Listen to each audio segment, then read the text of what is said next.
الحمد لله رب العالمين والعاقبة للمتقين والصلاة والسلام على سيد الأنبياء والمرسلين أما بعد فأعوذ بالله من الشيطان الرجيم بسم الله الرحمن الرحيم قل لا أسألكم عليه أجرا إلا المودة في القربى صدق الله العظيم والحمد لله رب العالمين۔ میرے آقا کے پیارے غلاموں، نوجوان ساتھیوں اور بزرگوں، السلام علیکم ورحمۃ اللہ تعالی وبرکاتہ۔ آئیے کچھ سننے اور سنانے سے قبل سب سے پہلے اپنے آقا و مولا حضور تاجدار مدینہ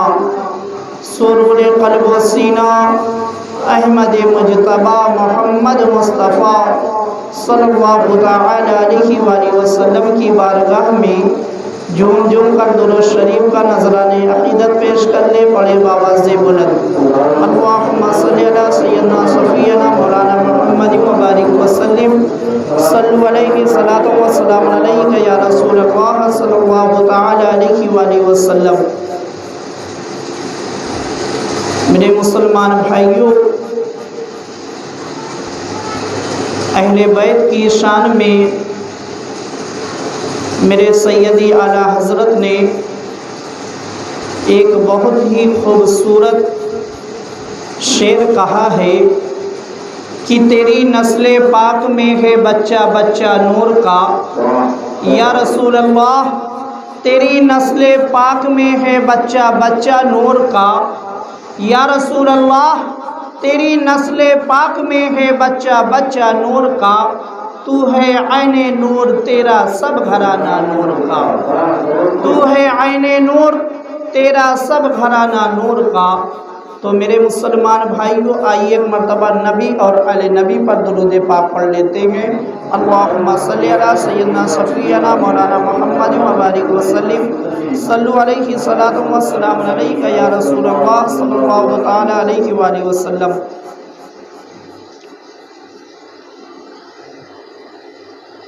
قدرتی طور پر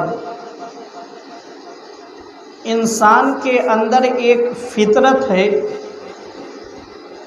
وہ فطرت یہ ہے کہ انسان جب کسی سے محبت کرتا ہے، جب کسی سے محبت کرتا ہے تو اس کے گھر والوں سے بھی محبت کرتا ہے اور اس کے در والوں سے بھی محبت کرتا ہے۔ اللہ تعالیٰ نے اس چیز کو جو ہے انسان کے اندر رکھا ہے، انسان کے اندر یہ خوبی موجود ہے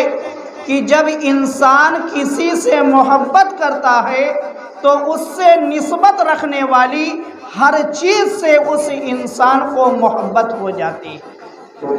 اب وہ چیز چاہے گھر کے اندر کی ہو یا گھر کے باہر کی،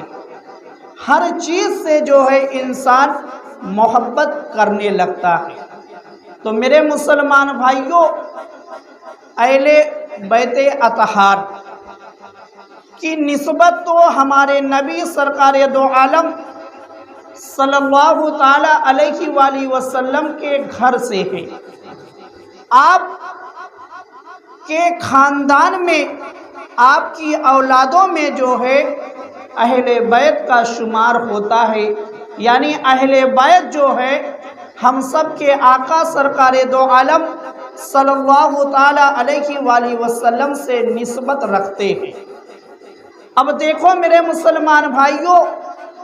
یہی وجہ ہے کہ انسان جو بھی مسلمان نبی سے محبت کرتا ہے وہ اہل بیت سے بھی محبت کرتا ہے، وہ اہل بیت سے بھی محبت کرتا ہے۔ اور میرے مسلمان بھائیوں، غور کرنے کی بات یہ ہے کہ اگر مسلمان نے صرف نبی سے محبت کی تب بھی اس کا ایمان جو ہے مکمل نہیں ہوا، اگر مسلمان نے صرف اہل بیت سے محبت کی، نبی سے محبت نہیں کی، تب بھی اس کا ایمان جو ہے مکمل نہیں ہوگا۔ یعنی ایمان کو مکمل کرنے کے لیے جو ہے نبی سے بھی محبت کرنی ہوگی اور آل نبی سے بھی محبت کرنی ہوگی، اہل بیت سے بھی محبت کرنی ہوگی، تب تو آپ کا ایمان جو ہے مکمل ہوگا، تب آپ کا ایمان مکمل ہوگا، کامل ہوگا۔ معلوم کیا ہوا کہ ایمان کو مکمل کرنے کے لیے، کامل کرنے کے لیے دونوں شخصیت کے دامن کو پکڑنا ہوگا، دونوں کو اپنے دل میں بٹھانا ہوگا، بسانا ہوگا، تب تو ایمان جو ہے وہ کامل ہوگا۔ اب دیکھو حدیث پاک کے اندر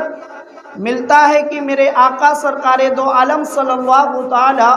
علیہ وآلہ وسلم نے ارشاد فرمایا، کوئی بندہ اس وقت تک جو ہے کامل مومن نہیں ہوتا۔ میرے آقا نے فرمایا کہ کوئی بندہ اس وقت تک کامل مومن نہیں ہوتا یہاں تک کہ میں اس کو اس کی جان سے زیادہ پیارا نہ ہو جاؤ۔ میرے آقا نے فرمایا کہ کوئی بندہ جو ہے اس وقت تک کامل مومن نہیں ہوگا جب تک اس کے نزدیک جو ہے میرے آقا اس کی جان سے زیادہ پیارے نہ ہو جائے۔ اور آگے میرے آقا نے فرمایا کہ اور میری اولاد اس کو اپنی اولاد سے زیادہ پیاری نہ ہو جائے۔ یعنی میرے آقا نے دونوں شخصیت کو اس حدیث پاک میں رکھ دیا۔ پہلے تو میرے آقا نے اپنے بارے میں فرمایا کہ اگر تم اپنے ایمان کو کامل کرنا چاہتے ہو تو اپنی جان سے زیادہ جو ہے مجھ سے محبت کرو۔ اب پھر دوسری شخصیت کے بارے میں میرے آقا نے فرمایا کہ اگر تم اپنے ایمان کو مکمل کرنا چاہتے ہو تو اپنی اولاد سے زیادہ میری اولاد سے محبت کرو۔ اب اس حدیث پاک سے یہ واضح ہو گیا کہ ایمان کو مکمل کرنے کے لیے نبی سے بھی محبت کرنی پڑے گی اور اولاد نبی سے بھی محبت کرنی پڑے گی، تب تو جو ہے ایمان مکمل ہوگا۔ اور صرف نام والی محبت نہیں، میرے آقا نے اسی حدیث پاک کے اندر یہ بھی واضح کیا ہے کہ اگر تم مجھ سے محبت کرو تو اپنی جان سے زیادہ مجھ سے محبت کرو، اگر تم میری اولاد سے محبت کرو تو اپنی اولاد سے زیادہ محبت کرو۔ یعنی جان سے زیادہ محبت ہونی چاہیے اور اولاد سے زیادہ محبت ہونی چاہیے، تب تو ایمان جو ہے وہ کامل ہوگا۔ اب دیکھو میرے مسلمان بھائیوں، قرآن مجید کے اندر جو ہے اللہ تعالیٰ نے فرمایا کہ قُلْ لَا أَسْأَلُكُمْ عَلَيْهِ أَجْرًا إِلَّا الْمَوَدَّةَ فِي الْقُرْبَى۔ اس آیت کریمہ کے اندر اللہ تعالیٰ نے جو ہے یہ ارشاد فرمایا ہے کہ اے محبوب آپ فرما دیجیے، اے محبوب آپ فرما دیجئے کہ میں تم سے تبلیغ کا کوئی بدلہ نہیں مانگتا، بس تم اتنا کرو کہ میرے اہل بیت سے محبت کرو۔ اس حدیث پاک، اس آیت کریمہ کے اندر اللہ تعالیٰ نے اپنے محبوب کی زبان سے یہ اعلان کروایا کہ اے محبوب آپ اپنے غلاموں کے سامنے اس بات کا اظہار کر دے، اپنے جانثار ساتھیوں کے سامنے یہ اعلان کر دے کہ اے میرا کلمہ پڑھنے والوں، میں تم سے تبلیغ کے بدلے میں کچھ نہیں چاہتا جو میں نے تم کو ایمان کی دولت عطا فرمائی ہے، میں ایمان کی دولت کے بدلے میں تم سے کچھ نہیں چاہتا۔ جو میں قرآن مجید جیسی کتاب تمہارے پاس لا کر تم کو عطا فرما دی، اس کتاب کے بدلے میں میں تم سے کچھ نہیں چاہتا۔ جو نماز جیسی عبادت میں نے تم کو عطا فرمائی ہے، میں نماز جیسی عبادت کے بدلے میں تم سے کچھ نہیں مانگتا، بس تم جو ہے میری اہل بیت سے محبت کر لو، بس تم میرے اہل بیت سے محبت کر لو۔ میرے مسلمان بھائیوں، اب جب آپ کتابوں کو اٹھا کر دیکھیں گے، کتابوں کو اٹھا کر دیکھیں گے کہ صحابہ کرام سے لے کر آج تک جتنے بھی اہل علم، چاہے وہ ائمہ ہو، چاہے محدثین کی جماعت ہو، چاہے مفسرین کی جماعت ہو، چاہے صلحاء کی جماعت ہو، چاہے اولیاء کی جماعت ہو، چاہے شہداء کی جماعت ہو، ہر کسی نے جو ہے اپنے گردن میں اہل بیت کی غلامی کا پٹا ڈالا ہے اور اعلان جو ہے اہل بیت کی محبت کا خطبہ پڑھا ہے اور ان کی شان کو بیان کیا ہے۔ کیوں؟ کیونکہ اللہ تعالیٰ نے اہل ایمان پر اہل بیت کی محبت کو واجب کر دیا ہے۔ اللہ تعالیٰ نے اہل بیت کی محبت کو اہل ایمان پر واجب کر دیا ہے۔ اپنے واجب کو ادا کرتے ہوئے ہمارے اسلاف نے اس طریقے سے اہل بیت سے محبت کی، اس طریقے سے اہل بیت سے محبت کی کہ آج بھی دنیا دنگ نظر آتی ہے ان کے واقعے کو، ان کے کارنامے کو دیکھ کر۔ بہت دور جانے کی ضرورت نہیں ہے، آپ اسی بریلی شریف کا ایک واقعہ لے لیں۔ سیدی اعلی حضرت امام احمد رضا خان فاضل بریلوی علیہ الرحمت و رضوان دیکھو اہل بیت سے کتنی محبت کرتے ہیں اور کیسی محبت کرتے ہیں۔ ایک مرتبہ جو ہے آپ کو ایک دعوت پر جانے کا اتفاق ہوا اور دعوت پر جانے کے لیے آپ کے گھر کے دروازے کے سامنے جو ہے ڈولی رکھی گئی، ڈولی رکھی گئی۔ آپ ڈولی میں سوار ہوئے اور ڈولی کو اٹھانے والے جو ہے جب لے کر چلنے لگے، ابھی 2-4 ہی قدم چلنے پائے تھے کہ ڈولی کے اندر سے یہ آواز آتی ہے کہ ڈولی کو فوراً جو ہے زمین پر رکھ دیا جائے۔ ڈولی کو زمین پر رکھ دیا گیا۔ اب دیکھو میرے سیدی اعلی حضرت کا ایمان دیکھو اور اس ایمان کے اندر اہل بیت کی محبت دیکھو کہ میرے سیدی اعلی حضرت ڈولی سے باہر تشریف لائے اور تشریف لانے کے بعد کہا کہ میں اللہ کا واسطہ دیتا ہوں ان ڈولی اٹھانے والوں میں جو سید ہے وہ اپنے آپ کو ظاہر کرتے، وہ اپنے آپ کو ظاہر کر دے۔ تو میرے مسلمان بھائیوں دیکھو ڈولی اٹھانے والے کو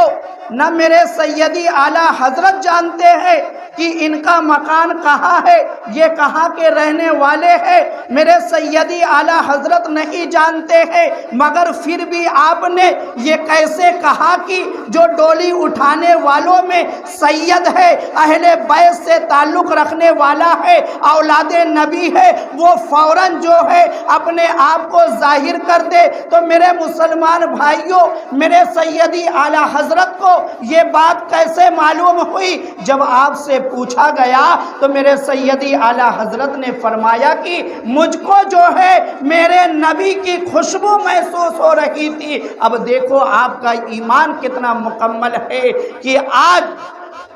آج بھی آپ کے ایمان میں وہ خوبی موجود ہے کہ آپ کو اپنے نبی کی خوشبو جو ہے محسوس ہو جاتی ہے۔ آپ نے بتایا کہ مجھ کو میرے نبی کی خوشبو جو ہے محسوس ہو رہی تھی، اس لیے میں نے یہ جان لیا کہ ان ڈولی اٹھانے والوں میں کوئی نہ کوئی سید ضرور ہے۔ اب دیکھو میرے مسلمان بھائیوں، ڈولی اٹھانے والے جو تھے وہ بالکل خاموش ہو گئے، کسی نے کوئی جواب نہیں دیا۔ بار بار میرے آقا سیدی اعلیٰ حضرت پوچھتے رہے۔ آخر میں جب میرے آقا سیدی اعلیٰ حضرت نے کہا کہ تم کو جو ہے تمہارے نانا کا واسطہ ہے، بتا دو۔ اب ڈولی اٹھانے والوں میں جو ہے ایک شخص پتلا دبلا جو ہے وہ سامنے آتا ہے اور کہتا ہے کہ میں ہی اولاد نبی ہوں، میں ہی اہل بیت سے تعلق رکھنے والا ہوں۔ اب دیکھو میرے مسلمان بھائیوں، جب اس نے اتنا کہا ہے تو فوراً میرے آقا سیدی اعلیٰ حضرت نے اپنی پگڑی کو جو ہے اس کے قدموں میں رکھ دیا، اولاد نبی کے قدموں میں رکھ دیا۔ پگڑی رکھنے کا مطلب یہ ہوتا ہے کہ اپنی پوری عزت جو ہے آدمی اس کے قدموں میں رکھ دیتا ہے۔ تو سیدی اعلیٰ حضرت نے اپنی پگڑی کو رکھ دیا اور آپ گڑ گڑا کر کے کہنے لگے کہ مجھ سے غلطی ہو گئی، انجانے میں مجھ کو معاف کر دیا جائے۔ تو اس ڈولی اٹھانے والے نے کہا کہ اس اولاد نبی نے کہا کہ میں آپ کو معاف کرتا ہوں، مگر اب دیکھو ابھی بھی سیدی اعلیٰ حضرت راضی نہیں ہوئے۔ آپ نے کہا کہ میں اس وقت سمجھوں گا کہ تم نے مجھ کو معاف کر دیا ہے جب تم ڈولی میں بیٹھو گے اور میں اپنے کندھوں پر اٹھا کر تمہاری ڈولی کو جو ہے لے کر چلوں گا، تب تو میں سمجھوں گا۔ تو میرے مسلمان بھائیوں، اہل علم نے اس منظر کو جب دیکھا ہے تو اش کر اٹھے کہ وقت کا مجدد جو ہے، وقت کا سب سے بڑا عالم جو ہے، وہ ڈولی کو اٹھا کر اولاد نبی کو ڈولی کے اندر بٹھا کر بریلی کی سرزمین پر سڑکوں پر لے کر چلتا ہوا نظر آیا ہے۔ تو یہ اہل بیت کی محبت ایسی ہونی چاہیے، اور ہمارے اسلاف نے اس طریقے سے اہل بیت کی محبت کر کے ہم اور آپ کو بتایا ہے۔ اسی لیے میرے مسلمان بھائیوں، کہا جاتا ہے کہ ڈال دی قلبوں میں عظمت مصطفیٰ سیدی اعلیٰ حضرت پہ لاکھوں سلام، سیدی اعلیٰ حضرت پہ لاکھوں سلام۔ تو میرے مسلمان بھائیوں، اللہ تعالیٰ نے قرآن مجید کے اندر ارشاد فرمایا، قُلْ لَا أَسْأَلُكُمْ عَلَيْهِ أَجْرًا إِلَّا الْمَوَدَّةَ فِي الْقُرْبَى۔ اب دیکھو میرے مسلمان بھائیوں، اس آیت کریمہ کی تفسیر میں جو ہے وقت کے بہت بڑے امام، مشہور امام، جن کو جو ہے حضرت علامہ جلال الدین سیوطی کے نام سے جانا جاتا ہے، انہوں نے اپنی تفسیر در منصور کے اندر ایک حدیث نقل کی ہے اس آیت کریمہ کی تفسیر کرتے ہوئے۔ آپ نے حدیث پاک نقل یہ کیا ہے کہ جب یہ آیت کریمہ نازل ہوئی، قُلْ لَا أَسْأَلُكُمْ عَلَيْهِ أَجْرًا إِلَّا الْمَوَدَّةَ فِي الْقُرْبَى، تو صحابہ کرام نے ہم سب کے آقا سرکار دو عالم صلی اللہ تعالی علیہ وآلہ وسلم سے پوچھا کہ یا رسول اللہ، اس آیت کریمہ کے اندر جو آپ کے رشتہ داروں کا، آپ کے اہل بیت کا ذکر ہوا ہے وہ کون ہے؟ تو میرے آقا سرکار دو عالم صلی اللہ تعالی علیہ وآلہ وسلم نے ارشاد فرمایا، علی، فاطمہ، حسن اور حسین۔ یعنی اس حدیث پاک کے اندر جو ہے میرے آقا نے واضح کر کے بتا دیا کہ قُلْ لَا أَسْأَلُكُمْ عَلَيْهِ أَجْرًا کے اندر جن کی محبت واجب کی گئی ہے وہ علی ہے، وہ فاطمہ ہے، وہ حسن ہے، وہ حسین ہے۔ میرے مسلمان بھائیوں، یہی تک نہیں بلکہ ایک اور بہت بڑے عالم، بہت بڑے امام جن کا نام امام سودی فرماتے ہیں کہ جب حضرت امام زین العابدین بن حسین کا قافلہ جو ہے کربلا سے نکلنے کے بعد جب کوفہ کی طرف قافلہ آپ کا گیا تھا، جب آپ کا قافلہ کوفہ کی طرف گیا تھا، اور یہی قافلہ جو ہے جب بازاروں سے گزر رہا تھا تو اسی بازار کے اندر جو ہے ایک شامی یعنی شام کا رہنے والا ایک بدبخت موجود تھا۔ اس نے جب ان قافلے والوں کو دیکھا، امام زین العابدین کو دیکھا، حضرت زینب کو دیکھا، حضرت سکینہ کو دیکھا، اور اہل بیت کے افراد کو جب اس نے دیکھا تو اس نے یہ کہا کہ اللہ کا شکر ہے کہ اس نے فتنہ کرنے والوں کی جڑ کو کاٹ دیا، معاذ اللہ۔ تو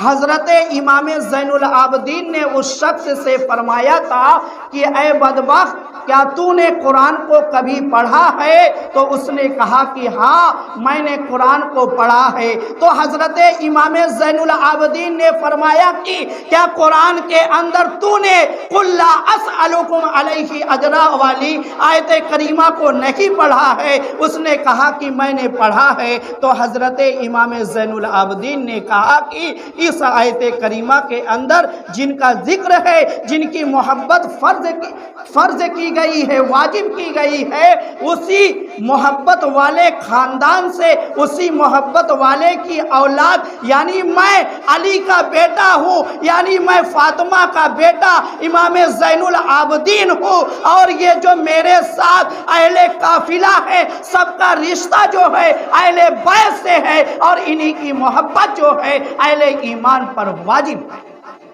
تو میرے مسلمان بھائیوں، ان روایتوں سے یہ واضح ہو جاتا ہے کہ حضرت علی اور حضرت فاطمہ اور حضرت امام حسن اور حضرت امام حسین کی محبت جو ہے اہل ایمان پر واجب ہے، اہل ایمان پر واجب ہے۔ اس لیے ہر اہل ایمان کو اگر اپنا ایمان مکمل کرنا ہے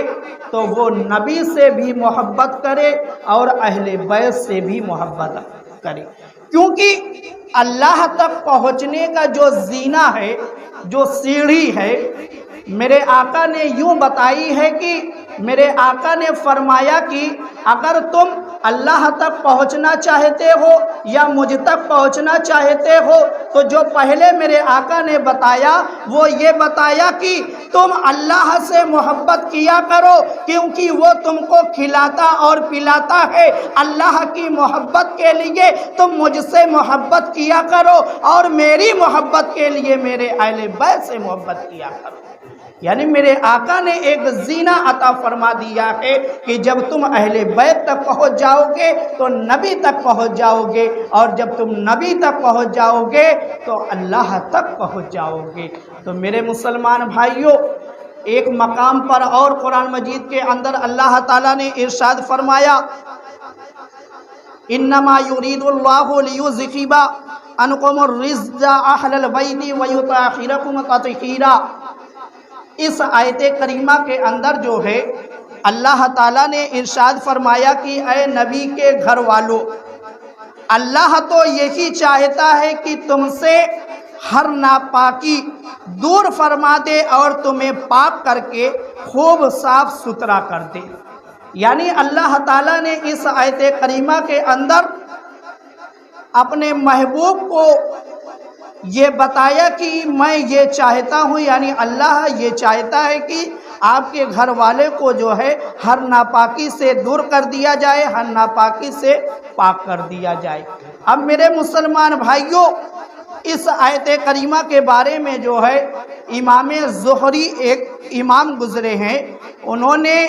اس آیت کریمہ میں جو لفظ رجز آیا ہے، لفظ رجز جو آیا ہے اس کا معنی آپ نے یہ بتایا ہے کہ رجز کے معنی وہ عمل ہوتا ہے، وہ چیز ہوتی ہے جو ناپسندیدہ ہو، ناپسندیدہ ہو۔ آپ نے بتایا کہ رجز کا جو معنی ہے وہ ناپسندیدہ ہے، اب وہ چاہے عمل ہو یا غیر عمل ہو۔ رجز کا معنی ناپسندیدہ چیز، یعنی اللہ تعالیٰ یہ چاہتا ہے کہ تمہارے اہل بیت سے، یعنی ہمارے نبی کے گھر والوں سے جو ہے تمام ناپسندیدہ چیزوں کو دور کر دیا جائے۔ اب ایک روایت کے اندر یہ ملتا ہے کہ رجس سے مراد جو ہے شیطان کے وسوسے ہیں، شیطان کے وسوسے ہیں، یعنی اللہ تعالیٰ یہ چاہتا ہے کہ اپنے محبوب کے گھر والوں کو جو ہے شیطان کے وسوسوں سے محفوظ کر دے۔ اور ایک معنی یہ ملتا ہے کہ اس آیت کریمہ کے اندر جو رزق کا معنی بیان کیا گیا ہے وہ شک کا بھی ایک معنی لوگوں نے بیان کیا ہے۔ اب تینوں کو جب آپ جوڑیں گے تو یہ معنی بن جائے گا کہ اللہ تعالیٰ یہ چاہتا ہے کہ اپنے محبوب کے گھر والوں کو جو ہے ناپسندیدہ عمل سے بھی دور کر دے اور شیطان کے شک و شبہ سے بھی دور کر دے، یعنی اللہ تعالیٰ ہر طرح سے جو ہے ہر برائی سے اللہ تعالیٰ نے اپنے محبوب کے گھر والوں کی حفاظت کا اعلان کر دیا ہے کہ میں نے ان کی حفاظت، ان کو پاک و صاف کر دیا ہے۔ اب دیکھو میرے مسلمان بھائیوں، اس آیت کریمہ کے اندر جو ہے ایک لفظ آیا ہے اہل بیت، اہل البیت۔ اب یہ اہل البیت یعنی اہل بیت جو ہے اس آیت کریمہ سے مراد کون ہے؟ اس آیت کریمہ میں اہل بیت سے مراد کون ہے؟ تو میرے مسلمان بھائیوں یاد رہے کہ اہل بیت میں جو ہے نبی کریم صلی اللہ تعالیٰ علیہ وآلہ وسلم کی تمام اولاد اور ازواج مطہرات بھی شامل ہیں، یعنی اہل بیت میں جو ہے اس آیت کریمہ کے اندر جو ہے میرے آقا کی تمام ازواج بھی شامل ہیں اور میرے آقا کی تمام اولاد بھی شامل ہیں۔ تو اب میرے مسلمان بھائیوں یہاں پر جو ہے اہل بیت کی بہت لمبی تفسیر جو ہے علماء اکرام نے کی ہے، مگر ایک تفسیر جو ہے حکیم الامت مفتی احمد یار خان نعیمی رحمۃ اللہ علیہ نے جو ہے وہ یہ بیان کی ہے کہ اہل بیت کے معنی ہیں گھر والے، اہل معنی والا اور بیت معنی گھر والے۔ اب اہل بیت رسول چند معنی میں آتا ہے، تھوڑا سے علمی بات سن لے۔ اہل بیت رسول چند معنی میں آتے ہیں۔ پہلا معنی جو ہوتا ہے جن پر زکوٰۃ حرام ہے، جن پر زکوٰۃ حرام ہے، یعنی بنی ہاشم، عباس، علی، جعفر، عقیل، حارث کی اولاد، یعنی ان لوگوں کی اولاد پر جو ہے زکوٰۃ حرام ہے،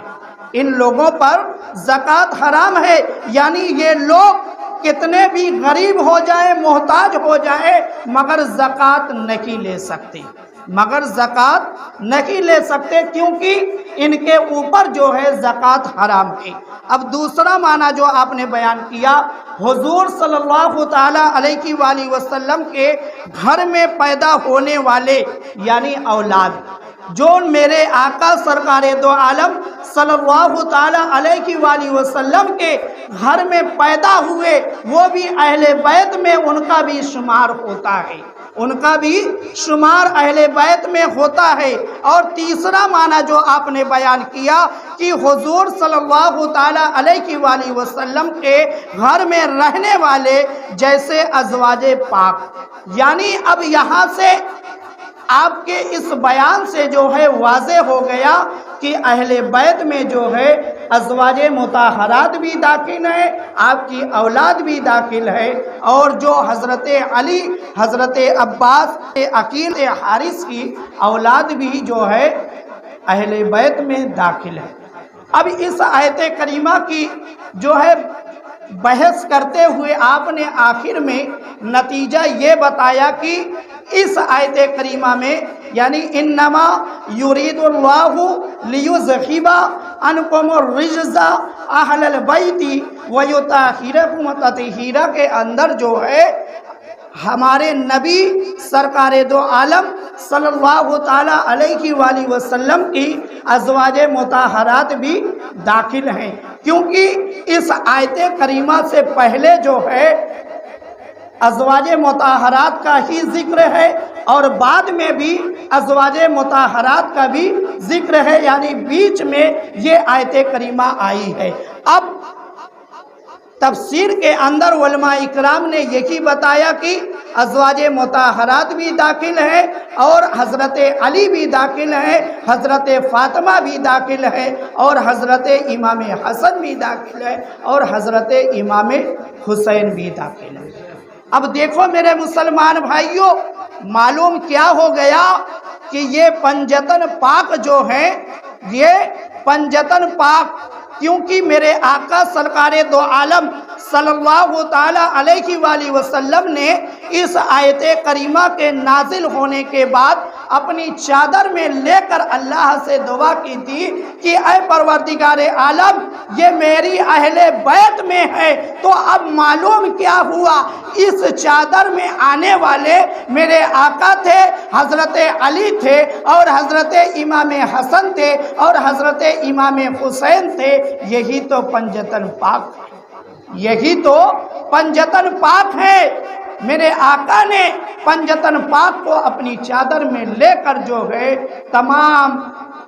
برائیوں سے دور کر دیا اور تمام جو برا کام تھا اس سے بھی اللہ نے ان لوگوں کو پاک کر دیا ہے، اور ان کی اولاد میں آنے والے جتنے بھی بیٹے ہوں گے یا بیٹی ہوں گی، جو بھی اولاد نبی ہوں گے، سب اہل بیت میں ہی شمار کیے جائیں گے اور سب کا مقام جو ہے بہت ہی بلند وہ اعلیٰ ہوگا۔ اور ہمارے لیے یہ حکم ہے کہ ہم اہل بیت کی محبت کریں، ان کی تعظیم کریں اور ان کا جو ہے ذکر کریں، ان کا ذکر کریں۔ یہ محبت جو ہے اتنی قیمتی ہے۔ صرف ایک حدیث پاک میں اور آپ کو سناتا ہوں کہ حدیث پاک کے اندر ملتا ہے کہ اگر کوئی شخص خانہ کعبہ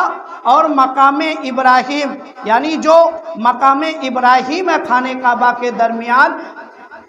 مقام ابراہیم جو خانہ کعبہ کے اندر موجود ہے، ان دونوں کے درمیان اگر کوئی شخص پوری زندگی جو ہے نماز پڑھتا رہے، نفلی عبادت کرتا رہے اور روزہ رکھتا رہے اور تلاوت کرتا رہے، اگر اس کے دل میں جو ہے اہل بیت کی محبت لگی ہے تو اس کی ساری عبادت جو ہے فضول ہے، اس کی ساری عبادت جو ہے فضول ہے۔ اس لیے میرے آقا نے حدیث پاک کے اندر پہلے ہی ہم اور آپ کو باخبر کر دیا ہے کہ تم جہاں پر نماز ادا کرتے ہو، تم جہاں پر روزہ رکھتے ہو، جہاں پر تم زکوٰۃ ادا کرتے ہو، جہاں پر تم حج کرتے ہو، وہیں پر تمہارے اوپر یہ بھی واجب ہے کہ تم اہل بیت سے محبت کرو، تم اہل بیت سے محبت کرو۔ تو میرے مسلمان بھائیوں، آج محرم کی دوسری تاریخ ہے اور آج ہی کی تاریخ میں جو ہے امام علی مقام امام حسین رضی اللہ تعالی عنہ جو ہے کربلا کی سرزمین پر جلوہ گر ہو چکے تھے۔